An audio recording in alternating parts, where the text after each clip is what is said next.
I want you guys to know, I do not want to roast the Texas A&M Aggies as much as I do. Okay? Truly.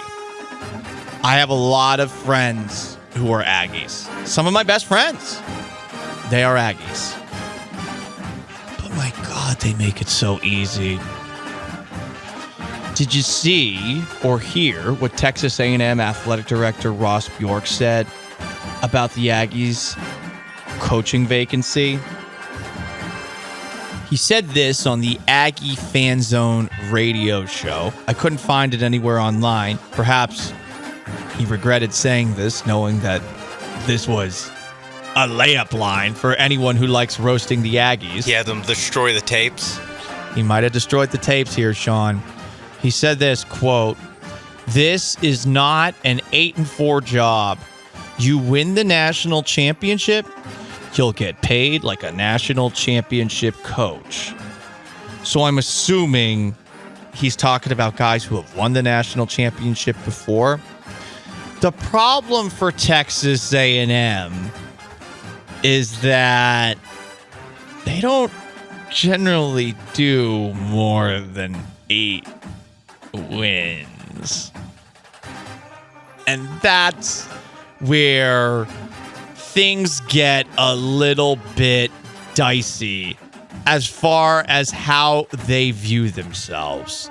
And look, we should all look at ourselves and the potential inside all of us with the hopes that we all can be our own version of a national champion. But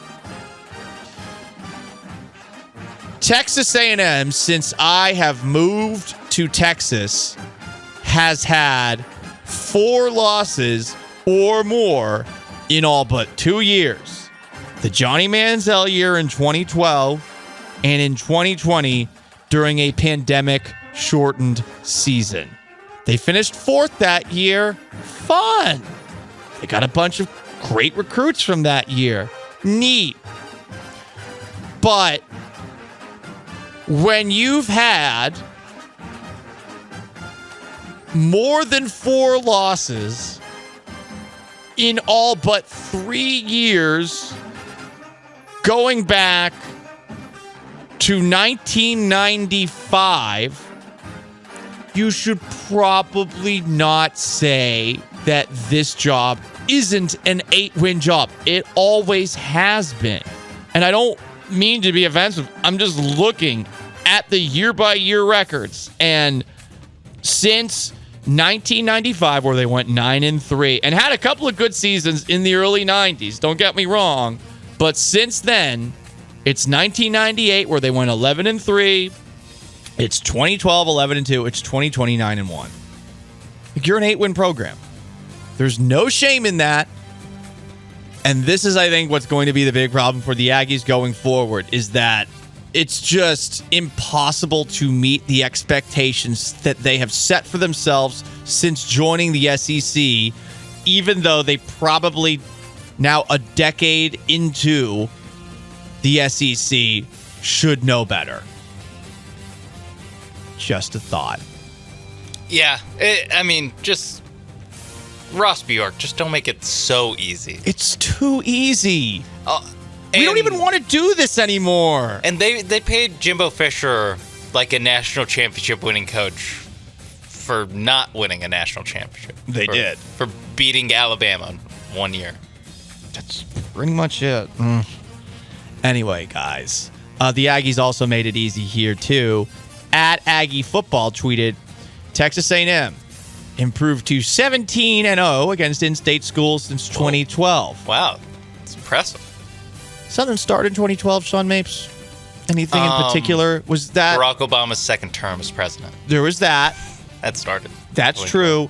Also, Texas A&M stopped playing Texas starting in 2012. Wow. Yeah. That was the first year they didn't. Yeah, that is true. Are they counting wins against Sam Houston State? Yes, yeah. Because I know they beat them last year. I want to say they beat Abilene Christian just on Saturday, dude. In state, dub. I don't even think they played Texas Tech or like Houston. I know they haven't played either of those. Baylor? Haven't played Baylor. Were they playing Blinn Haven't played College? TCU, I don't think. Let's just move on. Let's just move on. Hey, Blinn College has a couple squads, all right? They won a JUCO national championship one year. Look, I'm all for trying to do the best you possibly can. But it's not happening. Very clearly. It might happen. It might happen. Sean, the last time I'm just saying it might happen. That Texas A&M Expanded playoffs, you know. was a one or less loss team was 1994. You were not alive. I was not.